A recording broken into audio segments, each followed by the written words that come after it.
कच्ची आबादी में आके जो हमारे यहाँ पे खाना बदोश लोग हैं उनके बच्चों को कतरे पिला के हमने इस मुहिम का आगाज़ किया है। इसमें तमाम अहले मुल्तान से तमाम शहरियों से गुजारिश है कि हमारी टीमों के साथ ताउन करें, पाकिस्तान को मुल्तान को पोलियो फ्री बनाएं ताकि हम एक सेहतमंद माशरा बना सकें। हमारे 10 लाख बच्चों का टारगेट है और 10 लाख बच्चों के लिए जो हमारी जो 4000 टीमें जो हैं वो तश्कील दी गई हैं। ये 3 दिन जो है ये अपनी कवरेज करेंगी और 2 दिन जो है वो फिर लेफ़्ट ओवर जो बच्चे होंगे उनको ये कतरे पिलाएंगे। तो अल्हम्दुलिल्लाह सिक्योरिटी के हवाले से, आप लोगों की मीडिया कवरेज के हवाले से, इन टीमों के इस सर्दी में जो काविशें ये कर रहे हो, अपना काम कर रहे हैं, मेरा ख्याल है आप सब लोग इसके लिए खराज तहसीन के मुस्तहिक हैं और हम मिलके जो है पाकिस्तान को पोलियो फ्री बना सकते हैं। फेज़ ऑपरेशंस हैं, सबसे पहले तो हमारे ये कि जो अर्बन एरियाज़ में हमारी वो तजावज़ात हैं जिसमें टेम्परेरी भी हैं और परमानेंट भी, उस पर करेंगे।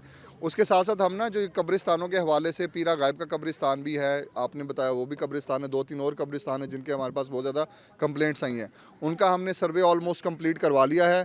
तो प्लान हमारी है कि 15 जनवरी ऑनवर्ड कब्रिस्तानों को इंशाल्लाह हम जो है अपने सरकारी रकबे वागुजार करवाएंगे। जी अल्हम्दुलिल्लाह, मैं ये बताना चाहूँगा मुल्तान में हमारे पास पिछली मुहिम में भी 7 रिफ्यूज़ल्स आए थे, लेकिन अल्हम्दुलिल्लाह हमारी टीम्स ने उनको जाके एमिकेबली और बड़ा ही अच्छे तरीके से उनको हैंडल किया और उनकी रिफ्यूज़ल्स को कवर किया।